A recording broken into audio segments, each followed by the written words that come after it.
Hi, I'm Mark. In this video, I'm going to show you how to install a new recoil spring in your lawnmower starter. The new recoil spring ships with a wire attached around the outside, and this holds the tension on the spring. I'll use a pair of needle nose pliers to grab the spring right at the hook, and then I'll remove the wire. Now I'll carefully insert the spring back into the pulley, hooking the spring into the recess on the pulley. I'll hold the spring down and release the pliers, and I'll make sure that the hook is hooked firmly onto the pulley. Now I can install the pulley back into the starter housing. I'll attach the hook on the end of the spring to the tab on the starter housing. Now reinstall the pawl springs. They slide over the posts on the starter pulley. The pawls slide over the posts and springs on the starter pulley, one on each side. I'll secure the pawls and the rest of the components with the cap and screw.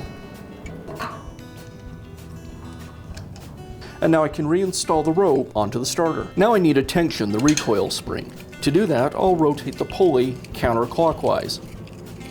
I'll give it about 4 to 6 full turns.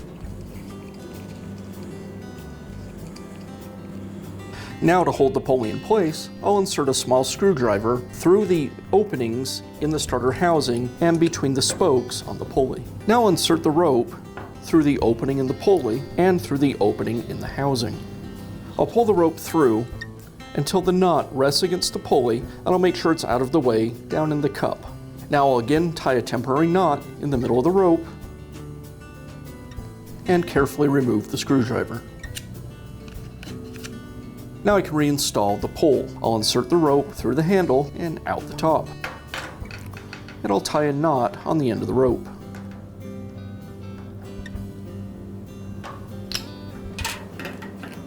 I'll untie the temporary knot that I tied in the center of the starter rope.